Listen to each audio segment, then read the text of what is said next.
Art Experiment 2, continuing my tests on old sticky journal pages and sealants to resolve the issue. In this video, I will show two other types of hard media to use in your art journals to protect the pages from sticking together. The first method is cutting a sheet of plastic acetate and inserting it into your art journal over and between the sticky pages. The second method is using page protectors, which can be purchased at most office supply stores. Hi, I'm back with another solution for old journal pages, and this one is not anything revolutionary, but it is a little bit different than putting a medium on a page.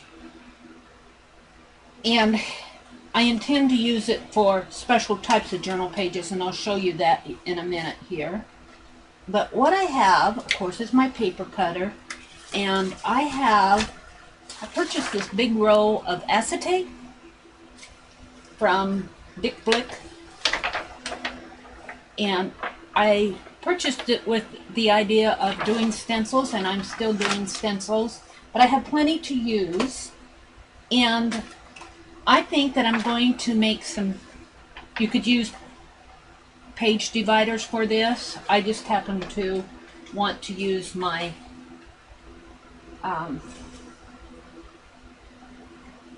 acetate for this. I'm going to kind of give this a quick trim so I can get it through my paper cutter.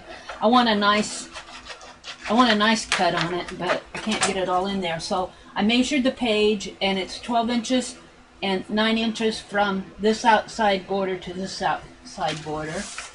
So I want to measure, I know I need to trim this off nice and straight, and I'm hoping that my paper cutter will do that. I'm just going to get a little, and it did, and I want it to be, I do that because this is a self-sharpening paper cutter, and when you go like this with your blades, let me move this paper cutter a little bit more in frame here. When you move your sharpener back and forth, it sharpens the paper cutter. So I want to put my acetate in here at 12 inches. So there's 11, here's 12. So we'll trim it right off here. It's a little curly because it's been on a roll, but that's okay, it will straighten out.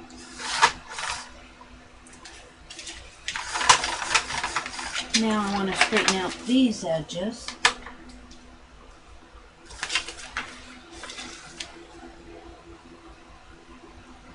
So, first of all, I'm just going to cut a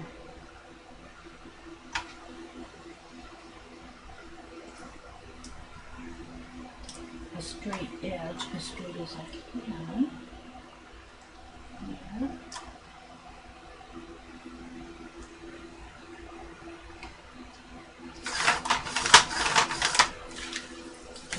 And then I'm going to straighten off this edge.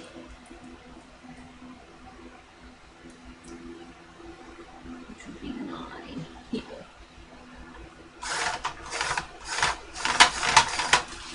So now I should have an acetate, a plastic page the size of my journal page. And I do. So it's very obvious what I'm going to do next. My paper cutter out of the way. I'm just going to flip this over, or tore a blank page out of one of my journals so that I could,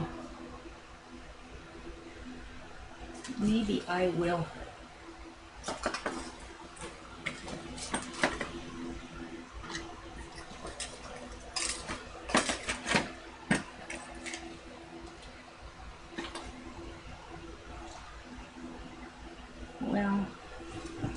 just hold on to it. Clip it here so that it doesn't move on me. This is really kind of up to you. If you want to do something like this, I just want a little steadiness of the page here. Okay, then make sure everything is nice and straight. It is. So I can see that I'm just going to trim this up a little. There we go, just a little on that one corner. And then I'm just going to take now in my art journal, I've taken the wire rings out, and you can see my collage podge has already dried. I'm going to leave this book open though until later on this afternoon, about 3 more hours. But I put in a ring coil binder, so these little punch holes here do not need to be square, they can be round. And I'm just going to take my biggie pin here and mark. I probably won't even need to mark, but I'm going to, so I can see where they go for sure. And you can use your bind it all, your cinch, any type of a zetter, any type of a binding system to cut your pages if you wish. If they'll cut acetate, I don't know if they will. I really have not tried it. And then I'm just going to come in here and punch. Maybe I'll do it on this side. Have a little bit more control.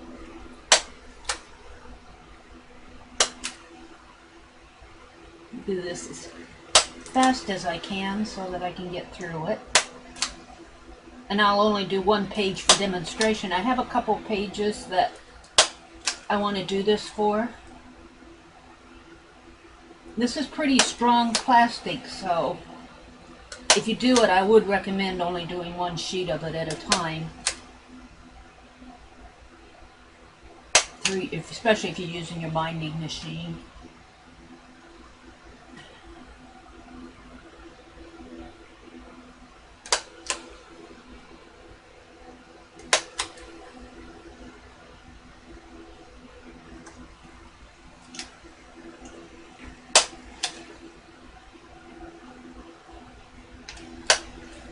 It seems like my punch is a little bit larger than the squares, and it's punching some of the paper too.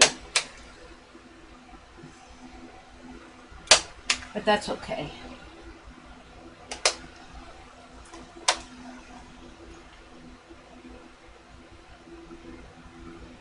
Now, if I would have done this before I put everything back into the coil binder, it would have been a little bit easier, but I did that. I put it in the coil binder, probably sometime in January of this year, even before, way before I started thinking about doing this experiment. Okay, so here they are. Now I'm going to take it off of the sheet.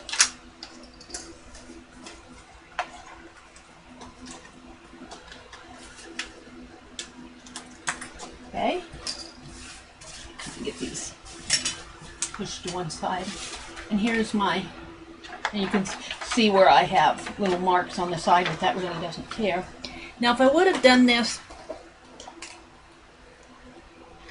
when I was still rebinding it, I could have just slipped it in there, but because I didn't, and this is a coil binding, in order to get it into this place, I would have to take this coil completely out and place my plastic in there how I wanted it, and then rebind everything. Well, I don't want to go to that trouble, so I'm just going to take my scissors and do a slit in the right between the center of each one of those holes that I punched in there, like this. Let's see. On this side of the margin.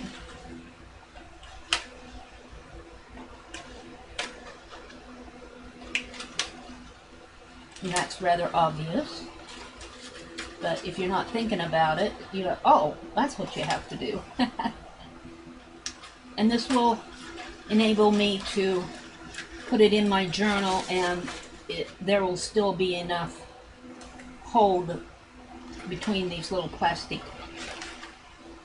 tabs to keep the plastic acetate in the journal. Now I'm not going to put it on my sewing background page. I'll show you the pages because I'm going to make more than one of these. I have a page that I created. Let me get to it. It's going to be really easy. Here. And I call this my He Found His Smile page. And what happens is I have an old burlap sack here. Here again, everything I get at flea markets or garage sales.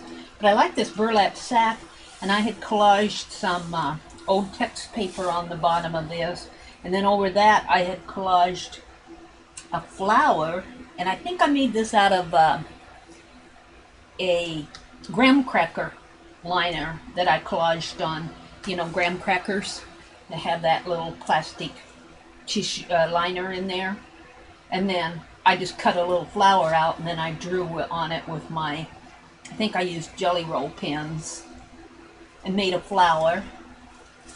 Then it has a little zipper up here, and I had gotten these pictures of this man.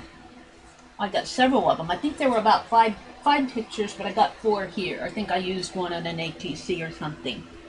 But in all of these pictures, of course, these are old vintage pictures, and it was obvious that I have so many of them that he was sitting for a photo shoot. Well, he's very solemn, this one's touched down on a tag. And so I put him down there, but by the time you get over to this one, if you can see it here, he's finally got a smile on his face. I just love that. So I've got all these vintage photos where he's just kind of posing for the picture but not cracking a smile. And then all of a sudden over here, he's found his smile. And I used some chipboard lettering that I painted, and then I think I used that same Jelly Roll pen on the outside of it, of the lettering. Here's another one of those graham cracker sack flowers that I made. These come off of an old belt that I have. In fact, I disassembled this belt. It was made up. It was a long belt made up of all these little vintage tile round circles with all these eyelets and metal pieces in the side of it. And I go, oh, embellishments. So I bought the belt and disassembled it. And then I just have some more. My pages is collaged with that book paper on the background. But I do not find this page sticking so much. It's not a sticky page. I did not collage on the top of this. If it does stick, it gets caught.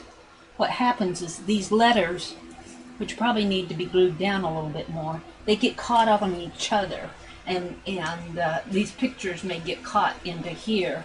And so what I'm going to do is put my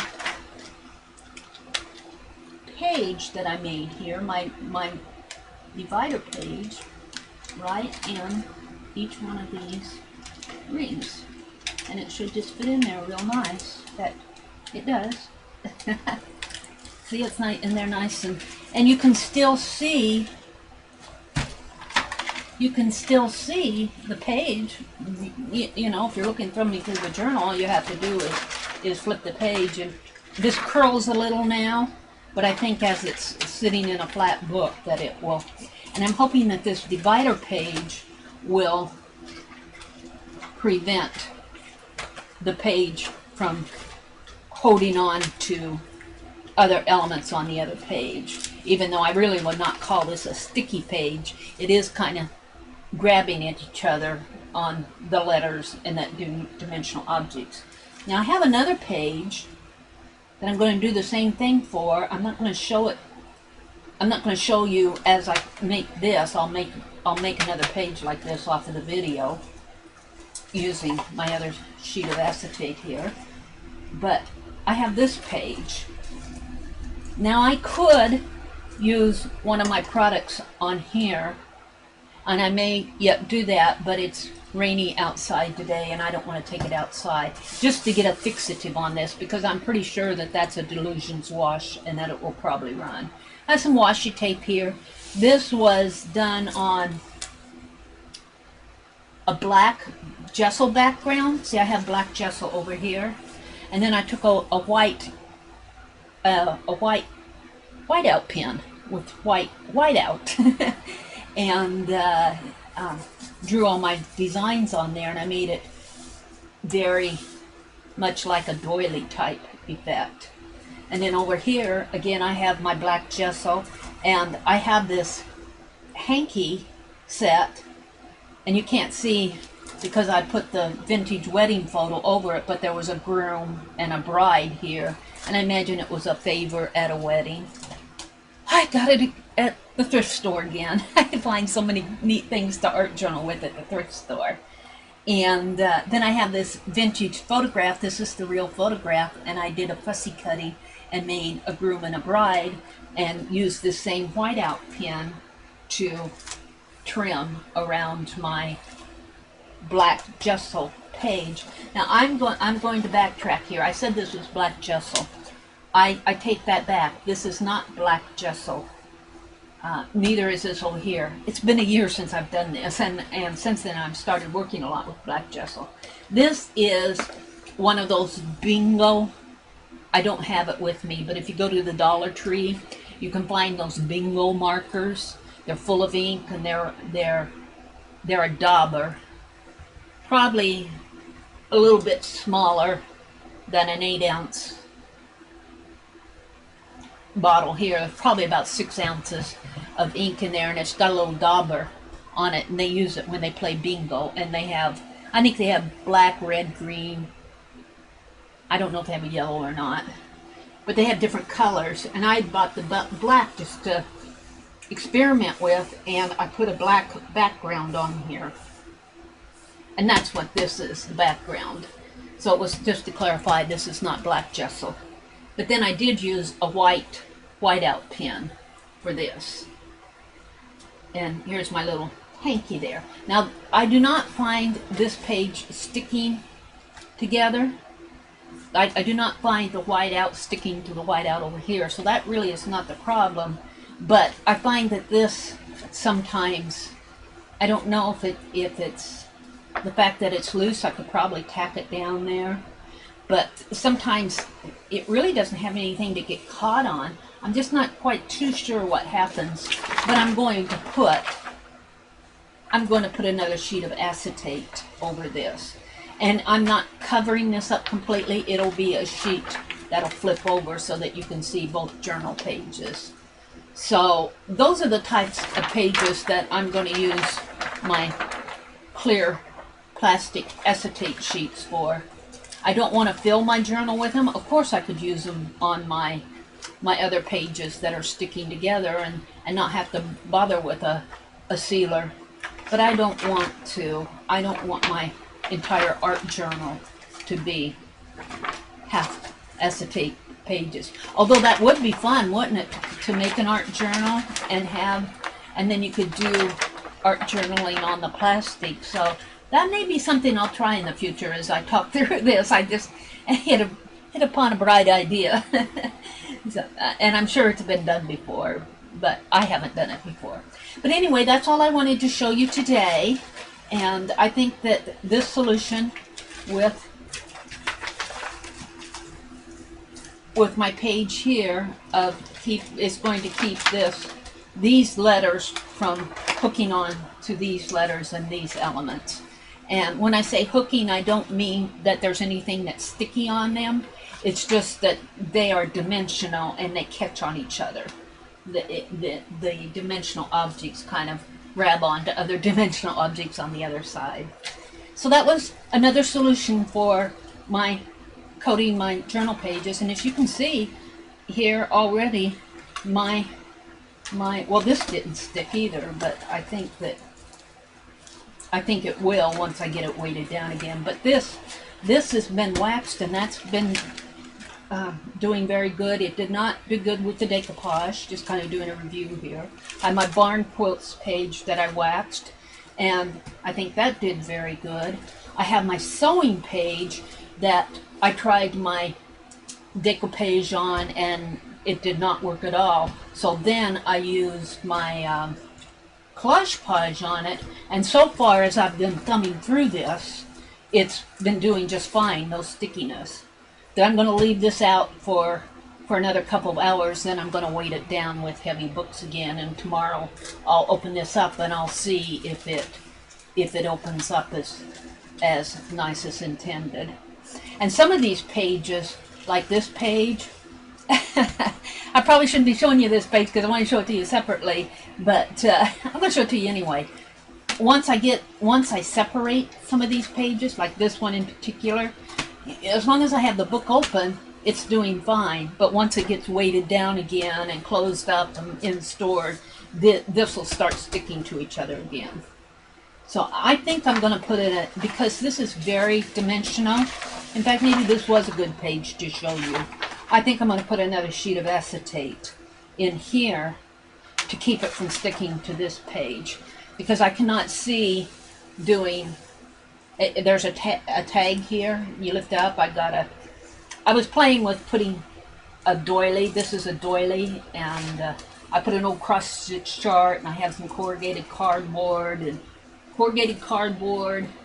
some magazine I collaged on this, and then I glued a doily down, a very thick doily, and here I have some netting, some gold netting on top of that, netting, N-E-T-T-I-N-G, and I have a piece of beaded trim, an old stitch word that I printed out on this tag, and here I tore a hole in the doily so you could sort of see. I was playing around with it, I kind of darkened it out, but there's a cross-stitch chart that says ABC on the in here. And then I started painting on that doily. Not that I particularly like this page, but it was an experiment page, and I find that when I open it up, it very much sticks to each other. This page on this side is a little bit more clear cut. This was a DMC chart. You can see obviously it's a parrot, and I glued it down there. I got the knick-knack corner out of a needlework magazine. This was an ATC. We did one of my art groups, that was last year. This is the 2012 journal. We did ATCs with the numbers, and I had 1 and 5, and this is my number 1, and I put 1 scissor on there with glitter glue. Some washi tape that I stamped, well actually it was a piece of linen with a piece of that cloth medical tape, and then I stamped on it with a little bird stamp. Here's a pattern out of a needlework magazine that I imagine that this is distressed ink. Some more of that cloth tape that I stamped on along the edge here, right in here.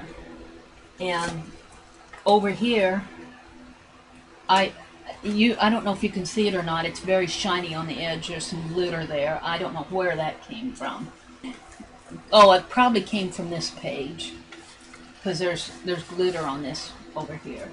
So I'm going to put another plastic page here. So I need to cut a couple more of these. So I'm going to be doing that offline.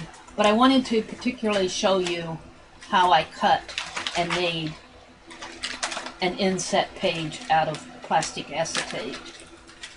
And let's get it in here better. And I'm hoping that this is going to stay as through the, and I could even put a paper clip on it, clip it down.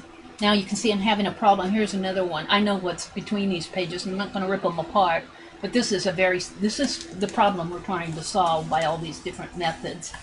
This page is very much sticking together, and I have done nothing to it.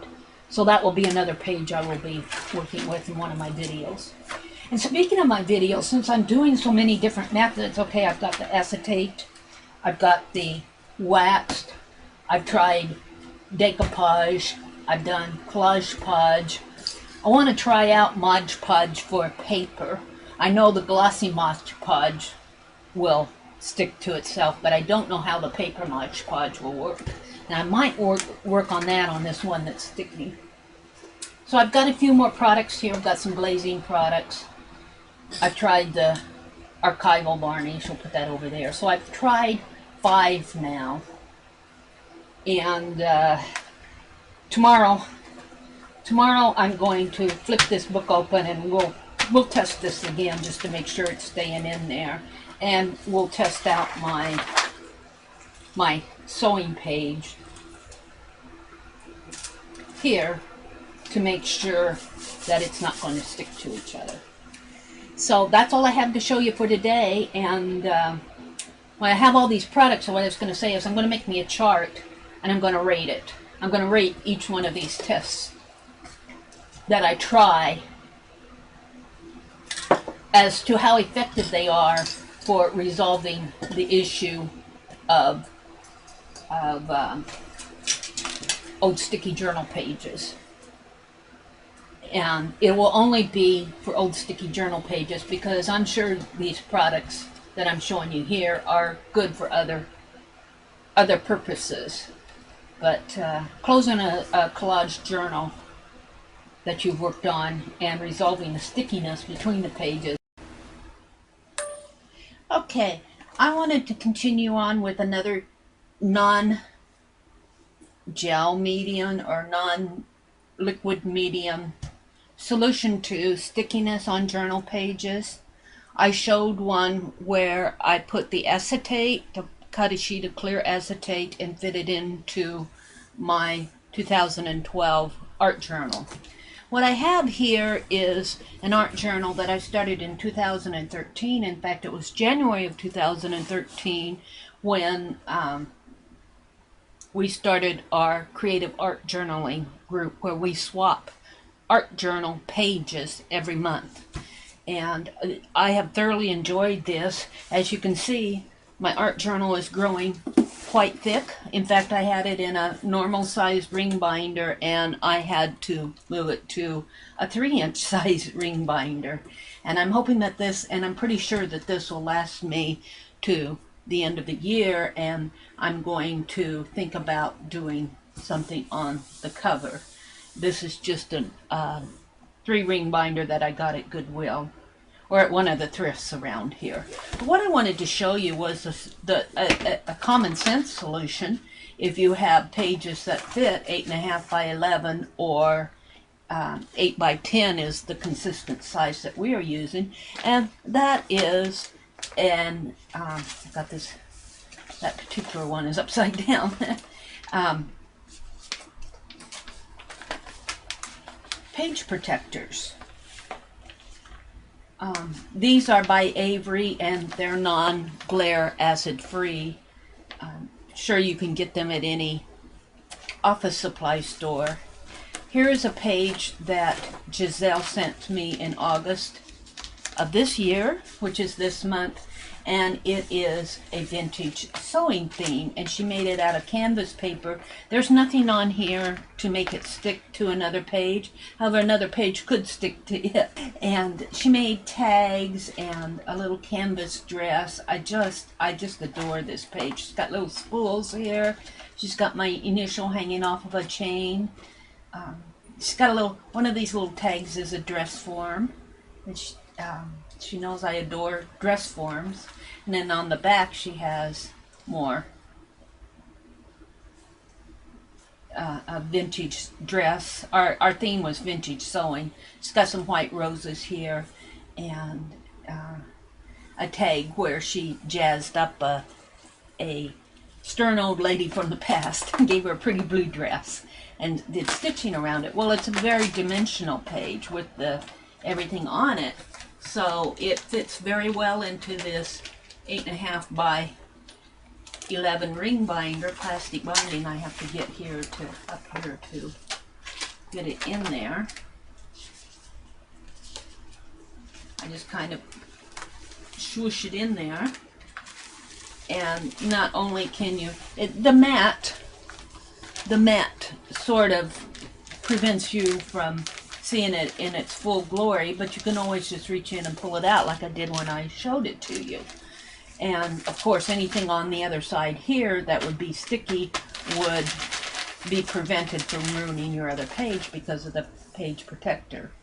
And this is a copy of my ballerina page. I did a video on that, so I'm not going to. I take my pages that I send out to archivers and make color copies of both the front and the back. Maybe I will take this out. This is just a little bit larger because I did this for not a creative art journaling, but a journal page swap-in art for the creative mind. And we had a choice of 8 by 10 or 8.5 by 11. So I believe I made this 8.5 by 11, but it will fit on an 8 by 10 if somebody wants to trim, if my swap partner would like to trim this down. But this is not the original page, this is a copy page. These are just some tags and postcards I made for creative art journaling. This happens to be an extra copy that I made when I was at the copy shop. I'm trying to get to one where, this is one. I'll show you this. This is an original sent to me by my swap partner in July, and our theme was romantic steampunk. And I just adore this page. She did an excellent job on it. She's got a lady here. She's got some painting going on in here, and she has, looks like a, I don't know if that's Tim Holtz. It's a clock, and it's a real metal piece. And then there are some gears, and in here it says, "Living on steam isn't easy." I love that quote. And then here's the back, which is done in gold and blues. Gold metallic, and it looks like on a blue background. She did an excellent job. It's a dimensional page, but it could have some stickiness to it if I had it facing onto another page. Stickiness not only from the medium here, I don't know if she used anything on that or not, but also these little gears could grab onto an embellishment on the other side. So just keeping these in these page protectors is a good solution. This is another copy of my romantic steampunk page. Of course, there's nothing on here because this is a photograph or a photocopy, color photocopy. I think Archivers does one of the best jobs I've seen for the price. I think it costs you around $3 for a color photocopy. And of course you have another side to this. I think it's 11 by 17. And so when I copy, I always copy a tag, or I think I can get almost two sheets because it's 17 this way, and our journal swap is 8 by 10, so I have 16 inches by 10 inches, and it'll fit on an 11 by 17. So when I copy things, I try to copy 2 sheets at once. So that's probably about $1.50 when it all works out. And this was the back of my page. I'm not going to show you this entire journal because I want to show it at the end of the year when it's completely full. This is August. We've got 4 more months of swapping to go. I'll come back to that and do a flip through, but what I wanted to show you was another non-gel medium, non-liquid, or just another solution to protecting your journal pages.